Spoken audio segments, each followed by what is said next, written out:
Good afternoon. Welcome to the Public Works Committee meeting for February 22nd.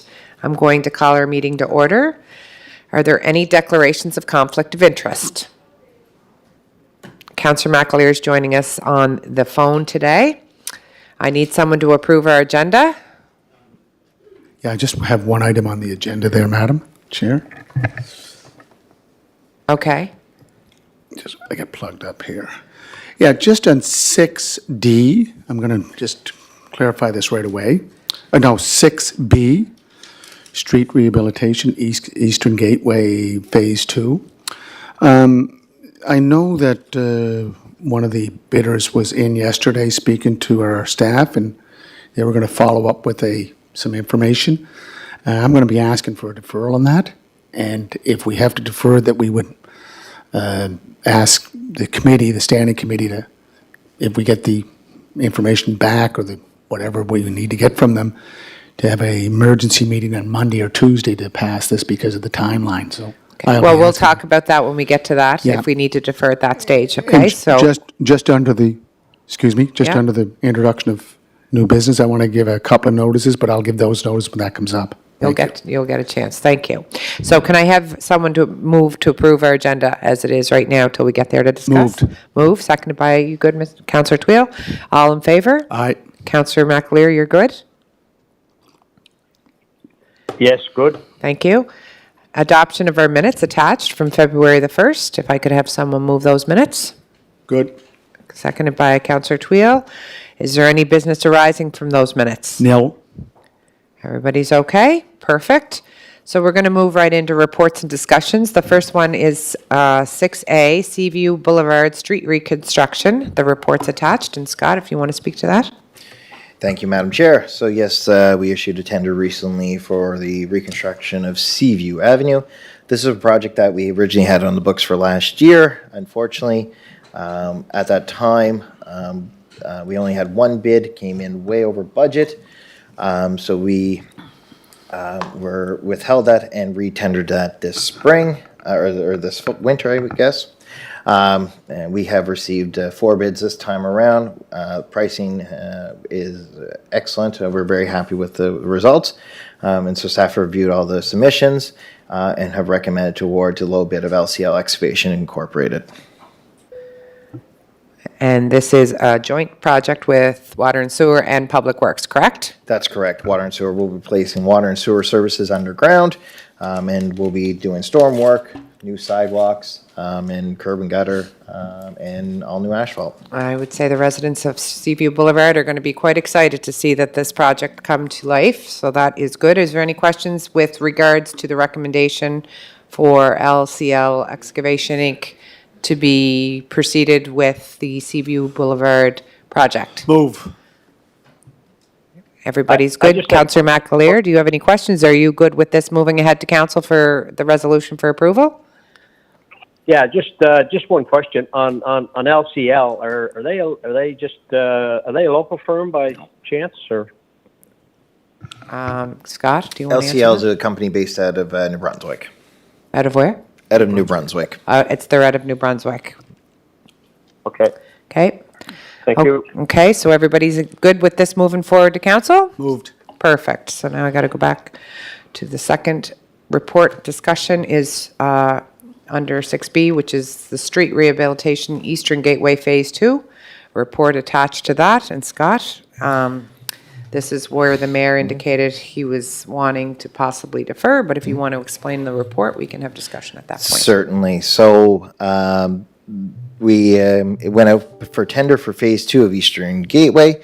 This is the section of building, installing the major stormwater system that goes through the through the event grounds, out to the harbor. And this is the project that will significantly improve the stormwater management in that area of the city. And as well as this will build the road on top of that stormwater system through the event grounds and connect Water Street through to Grafton Street.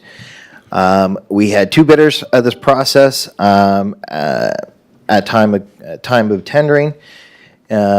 After a review of both submissions, we have disqualified one of the bidders due to an incomplete package or tender package.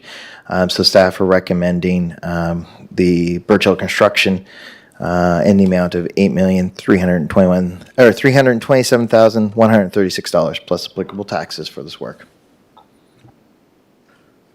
Gosh, they're putting gold pipes in. Your worship, you had some concerns and questions?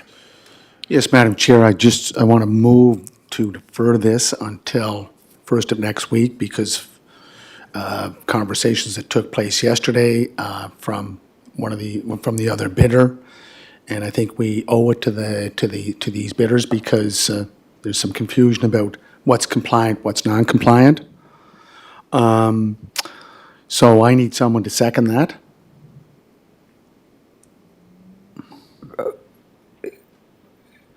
I'll second that. John here. So I'm just speaking to the motion to defer. Okay. It is, as you know, Island Coastal Services. It's a local company. They've done a lot of work for the city, province, and elsewhere in the Maritime region. And we just need to clarify, were they compliant with their bid and not compliant? And I don't think we have to get into those legal arguments because that is something that we can hopefully resolve within the next couple of days. And it's just a matter of, you look confused there, Madam Chair. Do we get into the tender as council people to look at whether or not it's deemed That's why we're appropriate deferring or it. not? That's why we're deferring it. But why are we deferring it if the staff have Because- already indicated that they were not in compliance with the tender?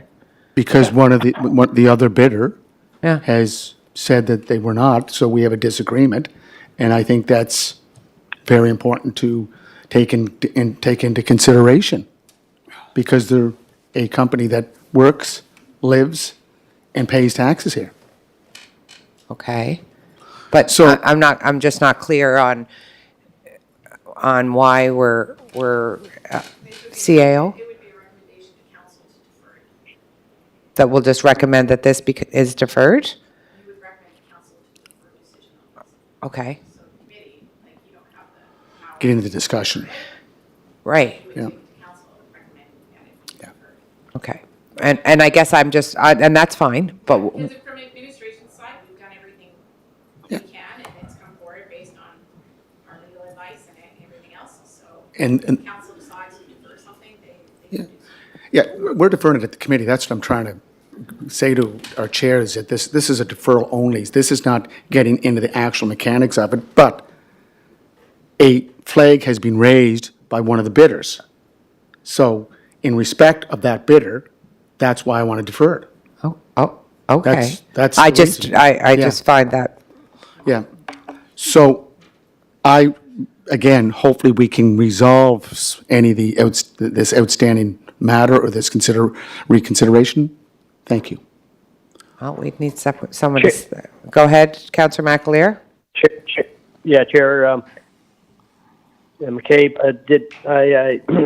the CAO was referenced there. Did the CAO make comment? If she did, I never heard it. Yeah, I'll let her go to the mic to speak, but I also would like to give the manager of Public Works an opportunity to speak as to why or why not he feels this is good waste of, or use of time. Excuse me, this is not a waste of time. No, I I said know. good use of time No, if they- that's what I heard. I think this is not a waste of time. I think this is very respective Okay. of the companies that work here on Prince Edward Island, that have families here on Prince Edward Island, and, Madam Chair, pay taxes. Thank you. That's fine, Your Worship. I just think that if we have a procurement thing that we're following and we're actually following the proper process, we're really opening up every time someone's not happy with how it happens. I'm just voicing my own thoughts and concerns. So is Birch Hill not an island No, firm? they're from New Brunswick. Oh, okay. Can you speak again, CAO Mohammed? Thank you, Chair. So what's before you today is based on the results and based on legal recommendation we've gone to, and that's why it's coming forward now to council for a decision on it. And what I had said as a committee, if you'd like a decision on this to be deferred, the recommendation out of committee would be to council to defer decision on this versus the committee. Yes. Yeah. And I don't have a vote, so I'm just trying to make sure all the information is clear in that, according to legal, we followed the proper process that we have in place with our procurement on our tendering. And someone doesn't feel that that was proper, so. And they have a legal opinion too. They're for a legal opinion. That's ICS. I've already stated that in my preamble. Thank you. Thank you. And you're entitled to that, and we'll move, and if we get other people to support that, then we'll move it on to council, your worship. Do you have something, Councillor Twill, that you'd like to say? Yes, I do. I guess I want to hear from the manager to start with, obviously, the rationale for the disqualification, and then I do have some follow-up questions after that, so I'd like to hear from our manager first. Thank you, Madam Chair, through to Councillor Twill. So we don't take these decisions lightly. We do not like to disqualify bidders, but our goal as staff is to protect the city corporation and to follow both our city bylaws and policies and contract law. There's things that we have to look at and review when tenders are, when we receive bids. And one of the things we have to ensure is when bids are submitted, all bidders are playing on the equal playing field. And because of how the submission that Island Coastal submitted, and I have to be very careful what I say, because we cannot disclose information in a public forum, because it could have a legal ramification for the corporation. But what I can say is, based on the information that was provided at the time of tender, it was reviewed by our city staff, reviewed by our area engineering consulting firm, and all documents were also sent to our legal counsel, who have contract law experts who have reviewed this and agreed with the recommendation that to disqualify the bid because it was an incomplete bid. So that's why it is here. That's why we're treating it as only one submission now with Birch Hill Construction on it. So again, like I said, we don't take these decisions lightly. We ask questions to our legal. I asked a number of questions, seeing what we could do beyond that, just to ensure that we were doing everything right in terms of our legal responsibilities. And the recommendation came back for the city was to disqualify the bid. Okay, Scott, you indicated that consulting, you had consultants review this. You had engineering. That's two different entities, right? Two different entities. When you say engineering, you talking in-house, outside? So both our own staff Yep. and our engineering consulting firm reviewed it, They as were the well as legal consultants. counsel. Yes. Okay, and you also indicated that this was vetted through legal counsel. So legal counsel went through this completely, thoroughly, and recommended or agreed with your assessment and evaluation, A, with the disqualification, and B, to award this to Birch Hill Construction, correct? So yes, we would provide all the tender documents that were publicly available to the bidders at the time of bidding. We also provided any addendums, and the full submission package from the contractor to our legal counsel. Our legal counsel then reviews the terms and conditions set out in the tender package that all potential bidders were aware of. And that is what they base their recommendation on, is based on what is in that tender package at the time the tender closed, to ensure that all bidders, whether they submitted a bid or not, any contract, they all knew what the rules were, what parameters they had to follow, and incorporate all that information into their submission at time of closing. So we provide all that information to our legal counsel. They took a couple days to review it, and provided a recommendation and letter that we then issued to the contractor and advised them that their bid was disqualified. Okay,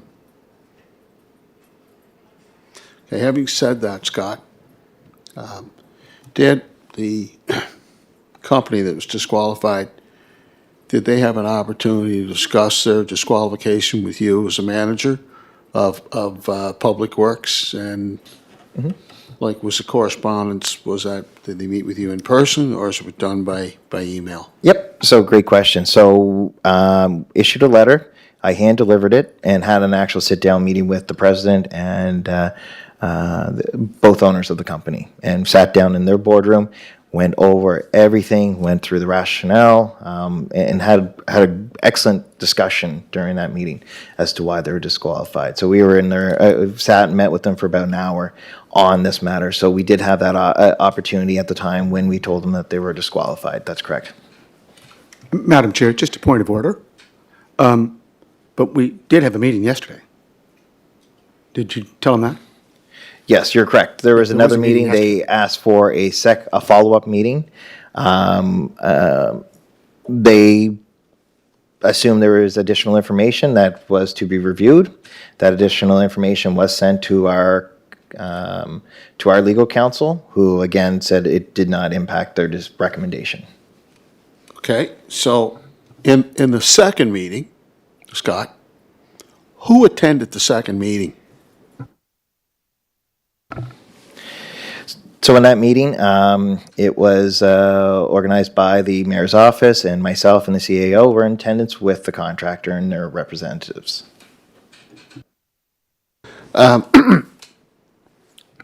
Why, I'm trying to understand the procedure here, the process. I keep hearing about that. So why wasn't the committee invited to that meeting so we could be aware of all the discussions that had taken place? Again, Scott, I'm not second guessing you or second guessing, you know what you put forward, the steps that you've taken, but if there was an appeal, and that's what that was. For all intents and purposes, that was an appeal to try to overturn the disqualification, correct? Yes, I guess they wanted to make sure we had all, just as anyone who, loses out on a bid, they want to make sure that, the individuals had the right, or all the information that they thought may influence the decision. And that's what they presented to us. And again, none of that information would have changed the outcome as a result of an outcome of this disqualification. I'll finish up here. So, the question I have is maybe someone from senior management can help me. In terms of that meeting that took place yesterday, and I call it an appeal to overturn the disqualification. A, was that proper procedure? B, why wasn't the rest of the committee informed and involved with this particular meeting? And C, is this like, I don't know. I mean, there's many different ways to describe this chain of events. But for me to come here and ask to either support or disqualify, I don't know. It just seems to be, very chaotic. Very chaotic when I'm hearing this now and I'm asked to make a decision as a member of this committee, to make a decision after two subsequent meetings took place, not only with senior staff that went through their own procedures, their own checklist, ratings, consultation with the engineering consultants, in-house staff, vetted through legal counsel, and then a second meeting took place. And we, most of the elected officials on the committee, were not involved in those discussions. I still don't even know why they were disqualified, but that's neither here nor there. I just find this whole thing very troublesome, and I just wonder, is the city, and whatever decision we make, are we leaving ourselves open to a lawsuit, and it's their liability implications. So great question. So this is a staff level decision making. So on the table today is not a decision, is a bidder disqualified or not. They have been announced as disqualified. The decision is to award the work to Birch Hill Construction or not. That is what's on the table. So those type of meetings would not be typically attended by a committee or anything of that nature. From a liability perspective, that is something that is taken into great detail by our legal counsel, my staff, myself. That is one of the biggest questions that we always ask about when making these decisions. And we don't take these or make these decisions lightly. That is always at the forefront of our decision making. And again, talking with legal counsel, they had reiterated this is the proper recourse or proper direction for the city based on the documents, the tendering process, and the documents that were available at time of tender closing to all potential bidders. Going outside of this practice, that is when you would open yourself up to potential liability. That's why we have a procurement policy right now, and we're working on tightening our procurement bylaw. And the sense, that's what we are responsible for. I don't see why we would ever be invited to a meeting to negotiate the conditions of the terms. That, to me, I see that as operational. I agree with the mayor. Maybe we have to look, and I know you're citing an island company and an island piece, and I think we've talked about making sure that that gets into our future procurement bylaw, that our island companies do get a little leading edge for the work when they are residents. I agree 100% and support that fully. I really struggle with the idea of thinking you're going to take something that's been decided and looked at by three separate professionals to turn it into something where we're going down a road to, but that's, I don't get a vote. So if you guys decide you want to send this to council for deferral, to me, I think they followed the due process. I think that the process is in place. That's what we can change. We can change how we move forward in our business. But I don't think that we should be going down the road and counteracting what's in place right now, and the fact that we've heard very clearly that process and procedures were followed based on what we have in place. But I'm certainly looking forward, Councillor McAleer, to this procurement bylaw coming to our finance meeting so we can tighten that up. Do you have any questions, Councillor McAleer? No, just based on the discussion and what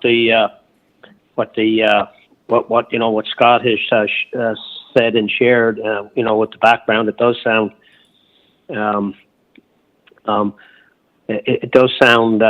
that due process was followed, the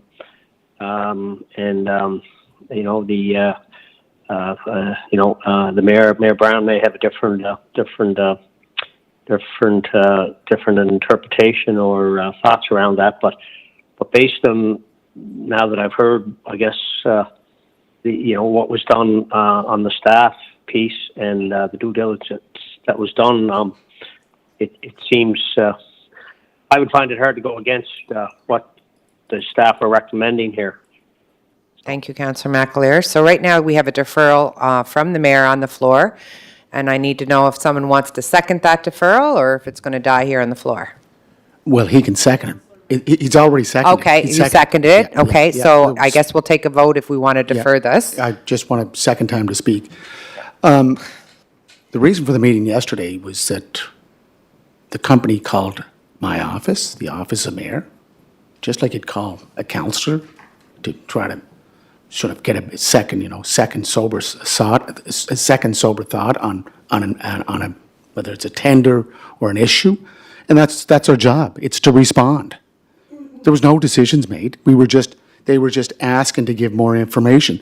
That's why we met yesterday morning. This came out at 1:00, and I thought that we were going to give them an opportunity to come back with something so that they could, give that second chance to say we're compliant. But that didn't happen because this went out at 1:00 with 6B on the agenda, which surprised me when I looked at it last night. So again, the deferral is a recommendation to council, In the meantime, in the interim, there could be a discussion with the company because as I said, they are an island company. They've done lots of work for Charlottetown and for the island. And I think we have to keep that in mind, that we have to support local, buy local, and love local. So that's where I'm coming from. To think that there was something, there was a conspiracy here, no, it was just, I was doing my job as an elected representative. No decision was made. They did not invite other members of the committee, and if they wanted to, I would have been there with anyone to discuss this. So I'm asking for the deferral. If the deferral is defeated, I will vote against the resolution because we can say that due process was followed. I thought due process was initiated yesterday morning, but c'est la vie. Thank you. Thank you. So we'll take a vote on the deferral if people are comfortable wanting to follow that support, to defer this discussion or to recommend to council that we defer, or are we sticking to what? So Oh, go ahead. could I just clarify? So if the committee voted for the deferral go to council, and council then would just get the vote. Is that what I was understanding the CAO to say? Yeah, the council will have the final say whether or not this tender process is going to be deferred, keeping in mind that we are trying to, based on the fact that we've heard that all the process was followed, to defer putting the tender out means the work's going to fall, like things are going to fall behind in that too. So I'm just wanting to make that point known, that there's a reason why they're trying to get these tenders through, and there's a reason why they did follow the proper process based on what we heard today. But that's just, anyway, we'll take a vote on whether or not we want to defer called. the tender, recommend to council to defer for further information. So everybody in favor of recommending to council? I am. Yeah, thank you. Just a second, Your Worship. Go ahead, Councillor Votes. Trio. I called the question. Question's on the floor, so we have to vote. I think this is important that people are clear on what they're voting on and that they have an opportunity to ask, because it's kind of one of these things, yeah. So we're going to give him a chance. Great, thank you.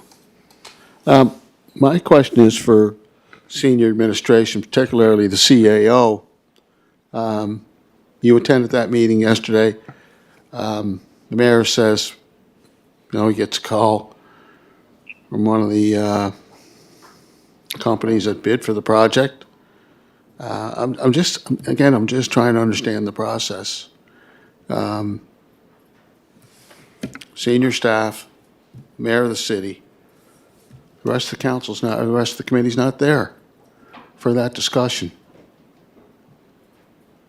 Is this proper procedure? And if it is or it isn't, where do you stand? Thank you. Through the chair to Councillor Twill. So for all clarity, there is no appeal mechanism in the tendering process. It wasn't an appeal.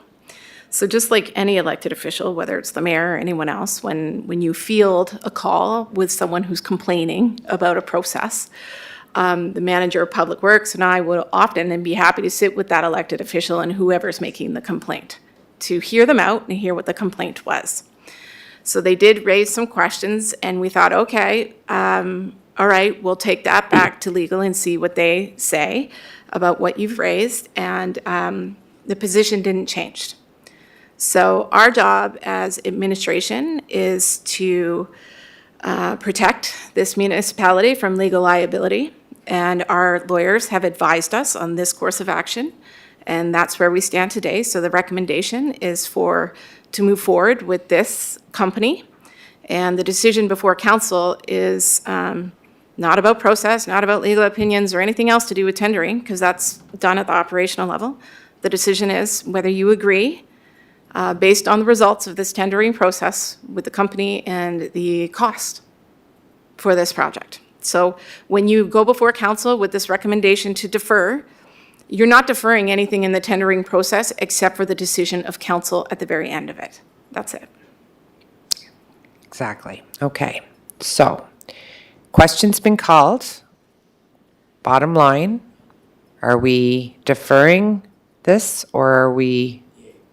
Okay, we have one yay. Counselor Twill, are you in support of deferring this based on everything you've heard today? Based on all the confusion, I'm going to abstain. Abstain means yes.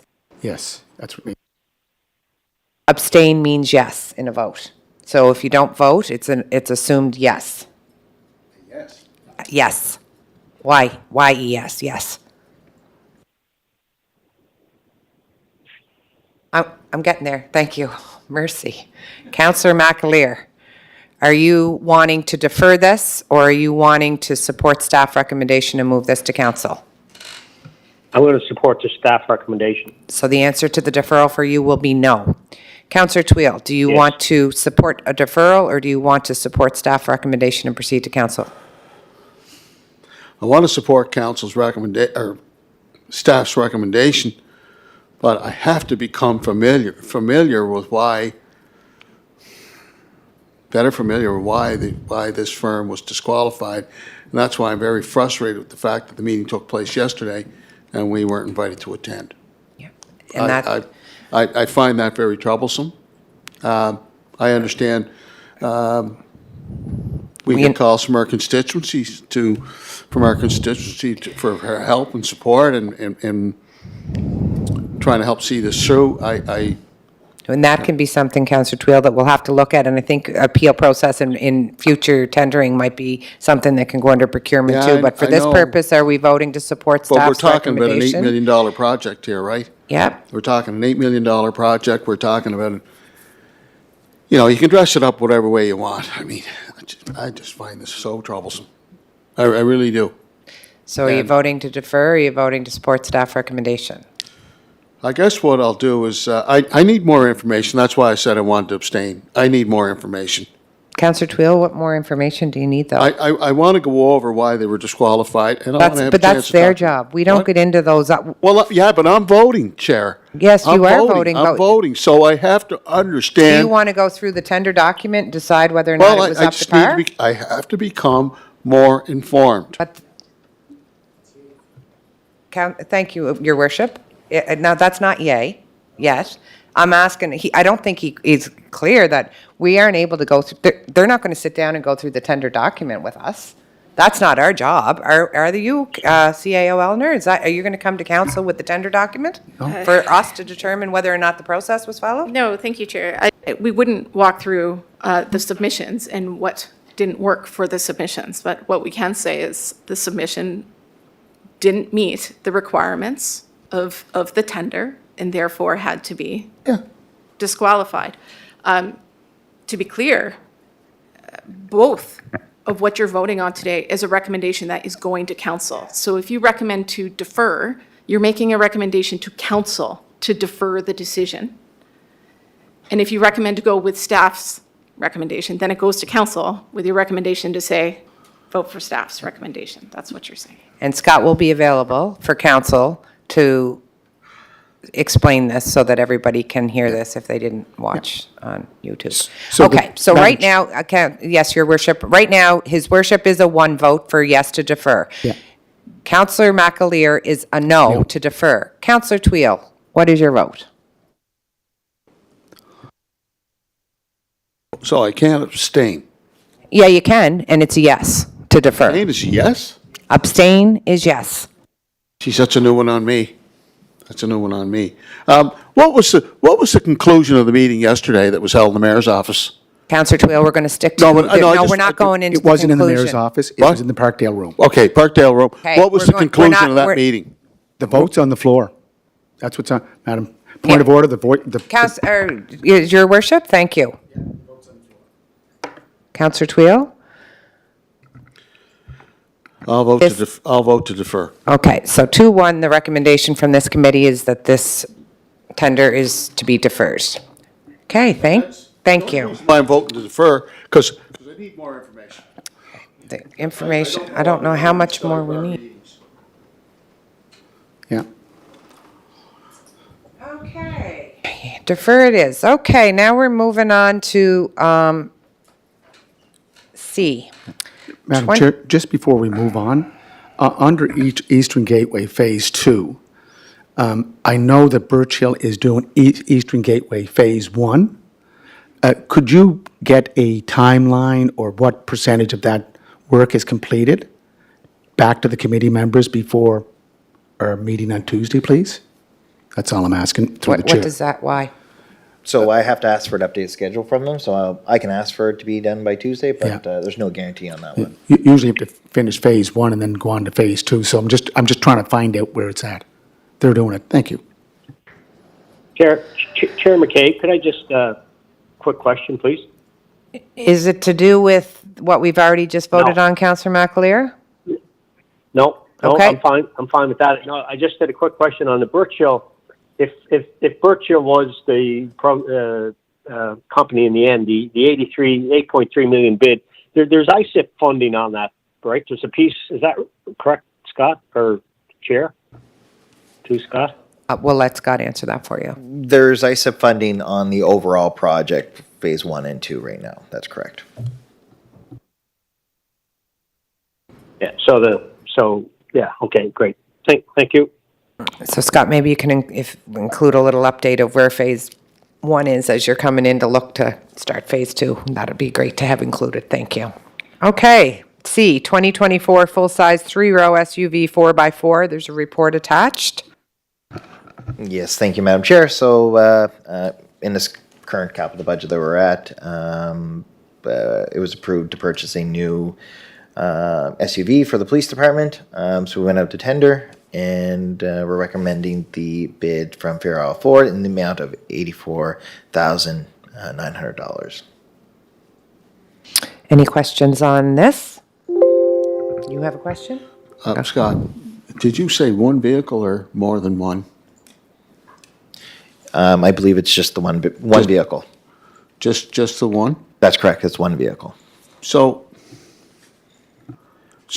how many vehicles now have we purchased for the Charlottetown Police Department? Just in the last 2 months, last 3 months, how many vehicles now have we purchased?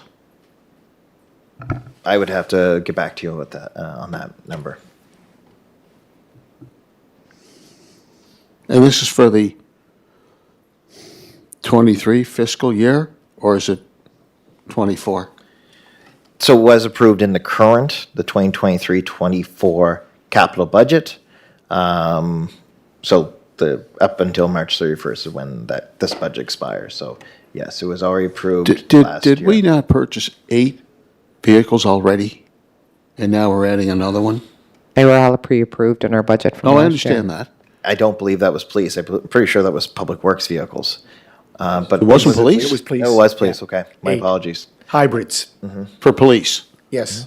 So that's, maybe you can help me here, Scott. And maybe you can't, I don't know, and I don't mean to put you on the spot. But is there a formula for how many vehicles are required for a city this size, and the amount of police officers, services that are delivered, how often they're on the streets in vehicles versus foot patrols? We're never going to get into foot patrols. So is there a formula that the city goes by in terms of what we purchase in terms of vehicles and other apparatus? There's got to be some kind of a formula or some kind of a rhyme or reason as to how many vehicles are required, how many vehicles are not required. I don't know. I'm just trying to get an understanding. Before he answers that, I would recommend you maybe send that back to our fleet manager, and he could provide us with an update on how those decisions are made and what, specific departments require based on that, if that would be okay, rather than having that discussion right now. Absolutely. That was what I was going to say. Yeah. No. I do not have an answer. We have to take it under advisement, and we can provide that information on how we make recommendation at budget time each year to replace vehicles throughout our organization. So we're going to go back to this tender that we're looking at right now that we're recommending to Council, Councillor Twill, but those extra questions, we'll get to the floor and we'll get information as they proceed. So right now, we're looking at approving. I want to move it. I want to move the. Do you? Oh, Yes, I do. isn't that great? Thank Okay. you. His Thank you worship very would like much. to move this one. Does anyone like to second this one to Council for approval? Councillor McAleer, will you second that? I can second it, and Do you have a question? just had a question. Okay. Out of curiosity, like in this sort of a transaction, and when these vehicle things happen, and I guess if there's vehicles kind of traded in, like I guess that's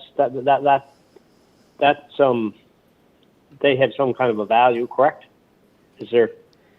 Yeah, Like I when, think we've had lots of discussion. I think it was just before your time and all this fleet management stuff, Councillor McAleer. But maybe what we'll Yeah. do is we will ask for an opportunity to get an update on how and where things are, since we reneged on the fleet management program, and come back and look and see how we're doing Yeah. with that. So we'll look at that for a future motion, if that's okay. Yes, no, that was my thought. There seems a lot of questions Yeah. on where we come up at budget time. And it's a good time to be talking about how we make our Absolutely. recommendations. So it's something we can look at, putting a little presentation together to committee and to be forwarded on to council for I think all of review. council would benefit from seeing that information for sure. So we're going to go back to it's been Yeah, the motion's on the floor, moved Madam and Chair. seconded. Are we comfortable moving this approval, which is already, money's been approved in our current capital budget for this car, that we're going to move to accept? SUV. SUV. Madam Chair, just want to look at make sure that Councillor Twill sees the report details. It says in the second paragraph, this vehicle was approved by the 2023. Thank you, your worship. 2024 I'm sure capital budget, that's kind of you. and for a price of $84,900. Okay. And Madam Chair, again, it says Ford, so I'm assuming that it was purchased from Fairall Ford. Yes, local company. Thank you very much. Make sure that gets in our procurement, for goodness you. sakes. So we're calling the question here. Who's in favor of moving this on? I'll call the question in favor. Okay, thank you. Councillor Tweel's in favor. Councillor McAleer? In favor? Awesome, thank you. And we're going to get an answer, we're going to get a We're going to get a little synopsis to presentation all on those the whole questions. fleet management Yeah. overhaul, for sure. Someone make a note of that? Thank you, Tracy. We're on the final open agenda item today, which is the easement on the right-of-way for Maritime Electric EV chargers. Report attached. Scott. Thank you, Madam Chair.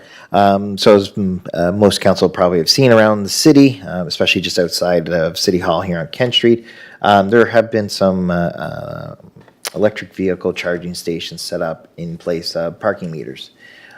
This was approved at council, I believe it was 2019 when we started discussing this matter. And at that time, council had given the green light to enter into this agreement with Maritime Electric, who owns and maintain the charging stations, but we get the fees back for parking and any electricity usage from those stations. And this is just a housekeeping item more than anything, just as part of Maritime Electric's funding that they were received in 2019. They're just finalizing everything now with the federal government. They just need a motion from council just to enter into an easement agreement for any of these charging stations that are on city right-of-way or city property. Just for, like, as I mentioned, it's part of their legal obligations, part of their funding. Thank you. I think it's pretty no-brainer. I'll move it. You'll move this to council for approval, seconded by Councillor Tweel, maybe? Yeah, I have a question. Okay, go ahead with your question. So, Scott, again, this is on the city's right away. Maritime Electric's going to be collecting, right? The fee for administering the, no, but I'm, Oh, it's right here, though. The charging fees and parking fees from this station are collected by the city. so in terms of the easement, what does Maritime Electric get out of this? So Maritime Electric is the owner of the charging station. Right. It's just, again, it's part of their legal obligation to ensure that the city agreed, which we did in 2019 when we agreed to enter into this program with them. But it's just, they just need the formal easement document, which is a motion of council to formally approve that these stations can be on city public land. So, Scott, having said that, and we've had these discussions before about some of these major utilities on the city's right-of-way, free of charge. So, whether it's power lines, lampposts, whatever the case may be. And you talked one time of bringing in some kind of a bylaw that would address all of this and maybe even issues of this nature. You know what I'm driving at. So, is this something that you would see in other jurisdictions if you were to do some kind of a scan? Or are we just dealing with these issues on a case-by-case basis and where we're isolated? Because I don't know, I just don't see Maritime Electric or any major utility, any major company just wanting an easement and then we get to cash in arbitrarily and they get nothing out of it. I don't understand that.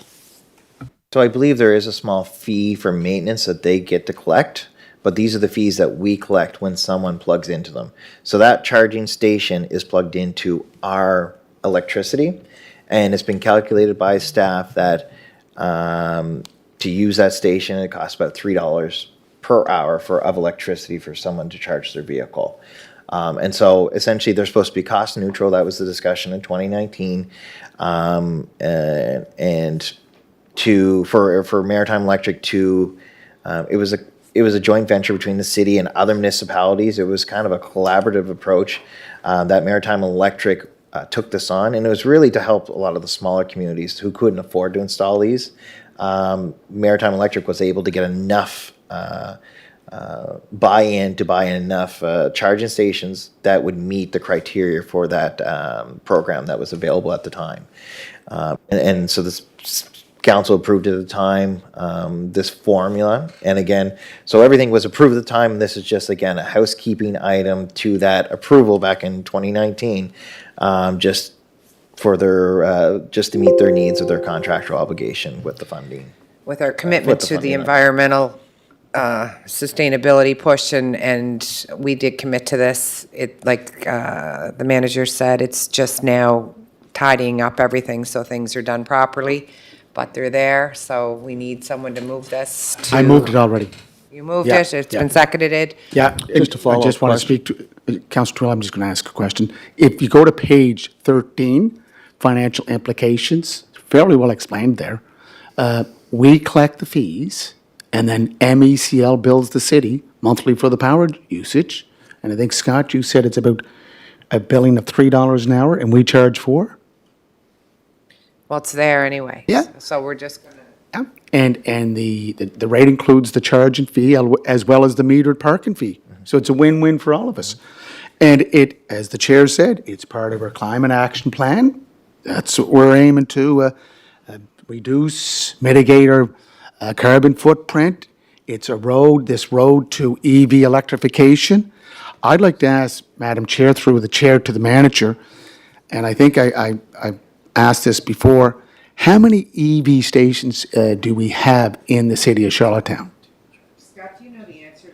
Do you know the answer to that question? How many EV stations? I know we have some around our community halls and, but how many we have as a city? I would have to confirm. I Yeah. think it was 18. So but we'll it's put been that so as a long. notion moving ahead, that Yep. maybe we could have that at our Yeah, next we can committee confirm meeting, that okay? number. Yep. And through the chair to the manager, again, if we're going down this road, which if you look at what automakers are doing, they're going towards more EV technology. The technology is improving more and more as we get accustomed to purchasing these vehicles.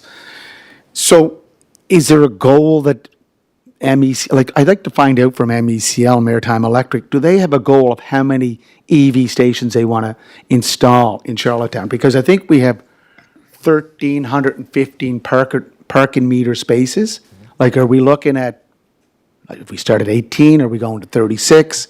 And Scott, are we going to stay at the level 2? Are we looking maybe eventually going to the level 3? Because level 3 is a faster EV recharger. And there was, Madam Chair, there was an item on the news the other night, I think it was ATV Late News, that in Charlottetown, there's no private EV chargers. But if I look at Flow, and then I look at ChargePoint, these are private. They must be referring to the infrastructure. Can I get a clarification on that? Yep, and can we, I think this is really good discussion moving forward. It's probably going to be part of our parking strategy, some of the questions you've brought up today that we've already approved, that we could look at, placement and best practice for some of these things. But I think today I'm really trying to stick to what our discussions are. So as a point of moving forward at our next meeting, if you'd like that discussed, I would be more than happy to. And Scott, maybe an update on where our parking strategy is. And we'll go back to, are we comfortable moving this forward to council for clarity? Make it clear that I'm sticking to the report right here. I'm You focused. will be as long as I'm in this Focused, chair. Yep, focused. Yeah, no, focus on, yep. Anyone that's in the chair, but I'm focused on the information, and I appreciate the information, but I'd really like to get an update and where's the future? Yep, and I think that's And I think really- you agree with me, Madam I Chair. That's good. absolutely do. That's So good to we'll do hear. that for Thank you our very next much. meeting on a report, or Hear, hear. in a future meeting. I keep forgetting next meeting. So we have someone that's moved this. Counselor Twill, you're good seconding it, you said. Are we ready to move this on to council? Counselor Twill's in favor. Counselor McAleer? In favor? Thank you. Perfect. My goodness, you guys are wonderful and so easy to work with today. So now we're going to Vice have versa. a motion to move into a closed session as per the Municipal Government Act of PEI, Section 119(1) subsection E. This is to discuss a matter still under consideration on which the council has not yet publicly announced a decision and about which discussion in public would likely prejudice a municipality's ability to carry out its negotiations. So we're going to hear about a funding agreement. So could I have someone move? Moved. Seconded? All those in favor? Everybody's in favor? Councillor McAleer? In favor? Thank you. We're going to go to closed.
So we're back in open, and we are ready to, sorry, I got to find my agenda. There's no business arising from our closed session yet. That'll move on to council, introduction of new business. If there's anything that we'd like put on motion for a future meeting, would be now. We're not going to have Yes. discussion, but you can This put on is the motion. opportunity for new business, because I would like to add that we have a situation on University Avenue, and it keeps coming up, and that is the pedestrian crossing by the University of Prince Edward Island Alumni Office that comes off Edmund Crescent. We've had numerous accidents there, and it continues to be a big issue, especially students that are coming from Charlottetown Rural. So can we do something or look at this in a more constructive lens to say, look, something is not working here, and we just need to address it, because my fear is, and I think Scott, or through the chair to Scott, is that I think someone has already been killed at this intersection. Correct, Madam Chair? Those turning lanes where it looks like people are coming and Yeah. I've been near miss hit there too, and I know that they've looked at it, but I think that's one area, and there's another area in Charlottetown that has that, right by the hospital. When you come out of the hospital and you're turning right, if you on a red light, it looks like they're on the outside lane, but they're when they're not. coming in on that inside lane, it connects. That's another area that those two areas of town should be looked at for better ways to, the way people drive today, they're going too fast, and it's just a real confusing, those are two places myself that I've near been hit when I'm thinking that they're on the inside lane and that there's room because of the way the turning lane Yeah. falls, but there's no, it stops. Yeah, and Madam Chair, I know the flashers are there, the pedestrian flashers. And It's not that though, it's the way the cars come and then the No, lane stops. I understand that. Yeah. So it's just, and Scott, we did have this discussion when the university wanted to create that turning lane going into their new entrance. So I understand, we have issues out there. That's that one, and I just really, I'm going to ask once more, Eastern Gateway Phase 1, if you can just get me where we're at with Yeah. it and what milestones are left. Thank So you. 2 points of motion, then to look at those two areas around construction and then your bridge construction, Birch Hill construction. Yeah. Okay. Do you have anything you wanted to add for the next meeting? Yeah, I'd like to request, I know there was a public meeting, Ward 6, regarding Cedar Avenue concerning sidewalks. I'd like to request a meeting with the residents on the north side of Allen Street. That would, Councillor Twill, that's just a discussion that you can have with the manager. That's nothing to do with committee, and by all means, I'm sure that they would be open to discussing what their plan is for the summer. We have to be careful. I just do want to say is that, the public meeting happened because there was many areas of concern that I think in different areas on the current master sidewalk plan that people just needed updated information, and that was the easiest way to do it. But the staff, we don't have the staff capacity to have meetings with everybody regarding every project. No, I understand that, but there's an urgency there, so. Well, if people want to meet, as Eleanor had already indicated, Councillor Twill, they did that the other day with the tender process. If people want to come in and have a meeting, I'm sure that can be arranged. If you could meet in the Parkdale room. Or we can meet out in the community. The second thing is, with regards to Edmund Crescent, University Avenue, as you know, the Environment Minister at the time, when I talked about the amount of pedestrian traffic trying to get across University Avenue and the extra lane that was added, the Environment Minister came out after he heard me publicly state my concerns, said the province was willing to provide 80% of an underground pathway. And the minister, I haven't talked to him recently, but I think that's one option. And maybe now's the time to at least examine that possibility, because, the traffic has intensified, and there's a lot of students, whether it be at the University of Prince Edward Island or Charlottetown Rural, other folks that live in that community. I mean, with all the developments taking place, housing, I think we need to add that to the mix as well. And I believe the time is right. Okay, so you'd like to have discussion on whether or not we're going to have a tunnel on Enman Crescent again. So we'll add that to the next, a future meeting, probably not the next one, because it'll be, But that should be part of the exploration. okay. And one of the options that we should examine. Sure. And possibly pursue, Okay. especially, and I'll go back to what the minister said at the time, I take him at his word, they would address 80% of the cost. New minister, hopefully he'll support that. And look- Councillor No? McCabe, can I just say one thing? Yeah, You have students, your kids went to that school, Charlottetown Rural, and that is the best pathway for them to cross is at that lighted intersection. But you know, and I know as a teacher, that students will take the path of least resistance, and that's why Enman Crescent, cutting across there, they're not going to go under a tunnel. They're going to go to the easiest spot to cross. So that's why I'm very concerned that we address that ASAP. and again, let's leave the engineers to look at the design of the road and see what are the best places. Okay, we're not going to discuss any more tunnels and engineering services at the end of this. We can all have a little chat next time. Okay, so now, John, do you have anything that you, or Councillor McAleer, excuse me, do you have anything that you would like added for our next meeting or a future meeting? No, I'm good for now. Thank you. Okay, and all you have to do is email, and we'll make sure we get it on. I need a motion to adjourn. Moved, seconded by Councillor Twill. All in favor? Thank you, and have a great evening.